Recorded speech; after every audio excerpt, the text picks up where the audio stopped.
Assalamualaikum warahmatullahi wabarakatuh. Sampurasun dulur-dulur pembelajar semuanya.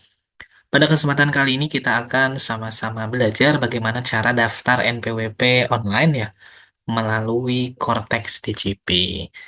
Nah, seperti yang kita ketahui, per 1 Januari daftar itu sekarang sudah melalui Cortex ya, bukan melalui ireg.pajak lagi, tapi sudah melalui Cortex. Nah, bagaimana caranya?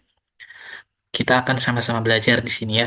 Nah, tapi sebelum kita lanjut, jangan lupa dulur-dulur untuk share, like, komen, dan juga subscribe channel Dulur Pembelajar jika channel kami membantu dulur-dulur. Dan semua dukungan, like, komen, share, subscribe tadi itu menjadi penyemangat kami untuk membuat video lebih banyak dan lebih bermanfaat lagi. Nah, baik, dulur-dulur semuanya, cara daftarnya, jadi silahkan dulur-dulur ke cortexdjp.pajak.go.id ya, seperti yang ada di layar ini. Nah, kemudian nanti tampilannya seperti ini. Nah, login dan ke bawah ya, karena kita belum punya akun, kita akan daftar ya. Ada tulisan pengguna baru, kita klik daftar di sini. Nah, setelah kita klik daftar di sini, nanti akan ada eh, menu pilihan seperti ini ya. Ada daftar untuk perorangan, instansi pemerintah, badan, dan pemungut PPN PMSE luar negeri. Nah, karena kita mau tutorial daftar perorangan atau orang pribadi, ini silahkan klik perorangan. Nah, setelah itu kita klik. Nah, setelah diklik nanti akan ada pertanyaan lagi, apakah sudah terdaftar dengan nomor induk kependudukan atau NIK? Nah, jadi kalau sudah punya KTP kita jawab ya, wajib memiliki NIK, wajib pajak memiliki NIK gitu ya. Diklik yang hijau ini. Nah, kemudian setelah itu, nah, jadi kita bisa daftar dengan mengaktifkan NPWP atau hanya registrasi. Nanti statusnya tidak aktif ya kalau yang di sini. Ya. Jadi hanya sekedar terdaftar di Cortex saja. Tapi kalau ini statusnya aktif ya setelah daftar berhasil. Oke, kita asumsikan kita mau sekalian diaktifkan ya. Klik yang ini ya, pendaftaran dengan aktivasi NIK.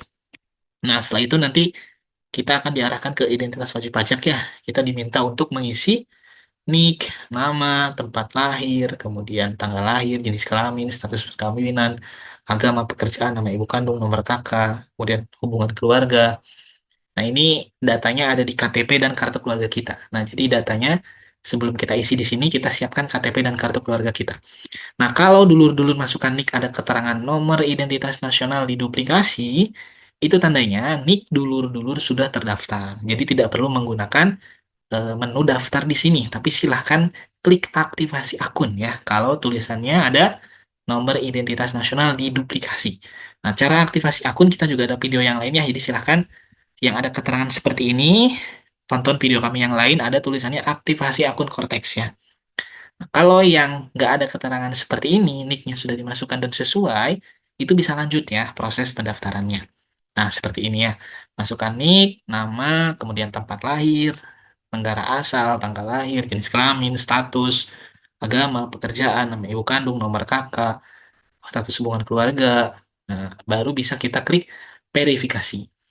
Nah, kemudian ini kan status kepala keluarga ya. Nah, kalau kepala keluarga atau anak itu biasanya lancar nih verifikasinya.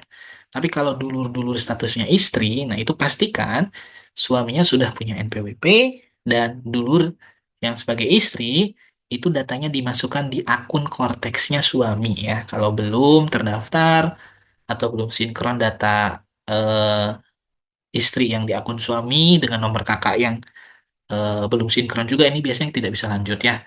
Nanti kalau masih error bisa hubungi kantor pajak terdekat. Nah, tapi kalau kepala keluarga atau anak ini biasanya langsung bisa. Jadi klik verifikasi ya. Setelah klik verifikasi nanti akan ada keterangan data berhasil divalidasi ya, sukses. Baru kita bisa klik lanjut. Setelah klik lanjut nanti ada verifikasi kontak berupa email dan nomor HP.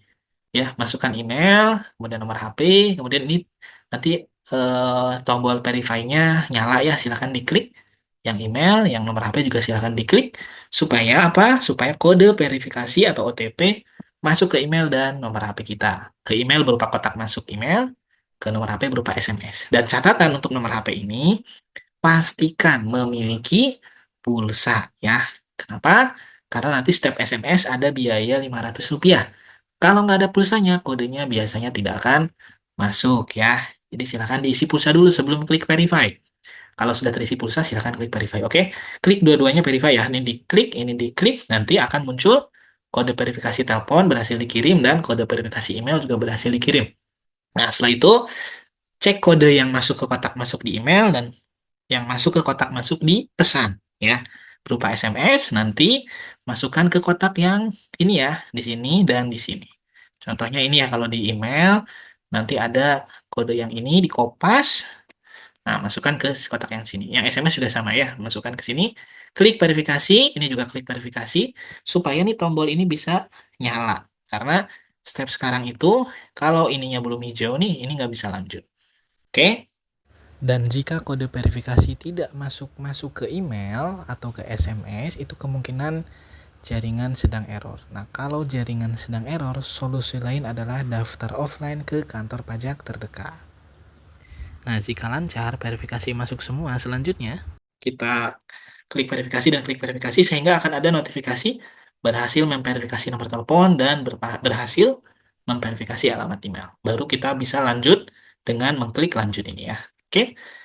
Setelah klik lanjut, ada pertanyaan apakah silakan masukkan orang terkait wajib pajak. Ini kalau ada orang, apa tuh, tambahkan orang yang mempunyai hubungan istimewa. Ini nggak usah aja ya. Klik lanjut, di skip. Setelah itu masukkan data ekonomi atau data pekerjaan. Ini metodenya, catatan atau pembukuan. Ya, ini saya asumsikan sebagai eh, pekerjaannya buruh harian lepas tadi ya, atau pegawai swasta. Jadi silakan klik tambah. Tapi ini disesuaikan ya untuk pekerjaannya. Setelah klik tambah, nanti sumber penghasilan atau sumber pendapatan yang diklik ya. Yang ininya supaya muncul ada 3 pilihan, pekerjaan bebas atau usaha. Nah, jadi apakah kita bekerja? Simpelnya kalau kerja itu kita digaji ya. Jadi kita bukan yang menggaji atau kita bukan mencari uang sendiri ya. Kalau pekerjaan itu kita digaji oleh perusahaan, oleh perseorangan. Kalau digaji ini silahkan ke sini. Karyawan swasta, buruh harian lepas, klik di sini. Nah, pekerjaan bebas di sini kayak dokter, notaris, pengacara, freelance, YouTuber masuk sini ya. Nah, kalau punya usaha jual beli, industri ini silahkan kegiatan usaha. Nah, ini saya kasih contoh pekerjaan, kita klik pekerjaan. Kemudian KLO-nya ini di add ya, klik add lagi. Nanti setelah itu ini silahkan cari KLO-nya dulur-dulur ya. Boleh search berdasarkan KLU, kalau dulur-dulur pegang eh, kode KLU ini bisa dicek di internet ya. Kode KLU pajak kalau mau search-nya by KLU. Tapi bisa juga di sini ya, berdasarkan deskripsi, boleh dicek. Nah, tapi kadang menu pencariannya gagal. Kalau gagal, saran saya cek KLU di internet ya. Nanti kodenya disesuaikan sesuai pekerjaan dulu-dulu. Nah, ini saya asumsikan, saya search di sini, pegawai swasta, nanti akan muncul ya pegawai swastanya, kemudian pilih ya, sesuai kategori pekerjaan kita. Nah, setelah klik pilih, nanti ini dimasukkan ya, ada kotak sebelah, ini harus diisi. Kita sebagai apa? Pegawai pabrik atau karyawan bank atau karyawan swasta, pokoknya harus diisi ini ya. Kemudian ini ada kotak kecil nih harus checklist ya supaya bisa lanjut. Setelah itu ini ke bawah lagi penghasilan per bulannya berapa nih, atau ada kategorinya. Kalau udah klik simpan. Nah, setelah klik simpan nanti akan muncul ya pekerjaan kita di sini. Nah, kalau punya dua pekerjaan atau punya usaha juga, ini silakan klik tambah. Jadi data di Cortex sekarang mengakomodir lebih dari satu profesi atau pekerjaan ya. Kalau cuma satu, silakan langsung klik lanjut saja. Oke. Setelah klik lanjut, nanti kita akan mengisi alamat lengkap sesuai dengan KTP ya. Masukkan alamat kampung atau jalannya, RT berapa, RW berapa, provinsi, kabupaten, kecamatan, desa, dan ada tambahan nih kode pos. Ini data geometris. Nanti kita klik ya, maps kita, rumah kita. Itu disesuaikan. Oke, diisi semuanya. Nanti setelah terisi, mark address-nya atau tandai alamatnya akan nyala, baru kita bisa klik nih di sini.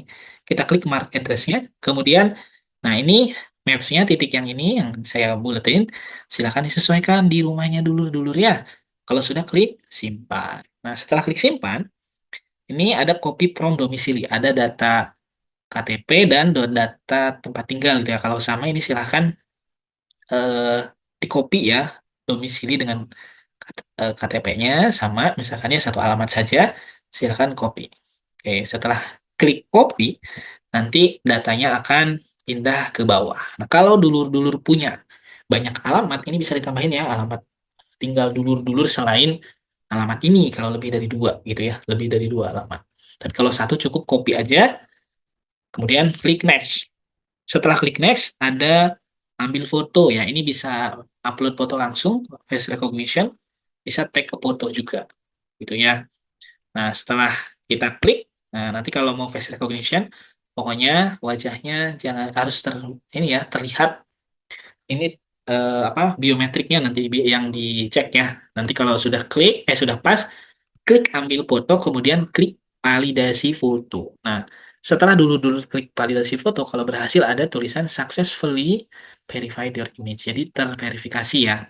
Hingga tombol lanjutnya nyala, baru kita bisa klik lanjut.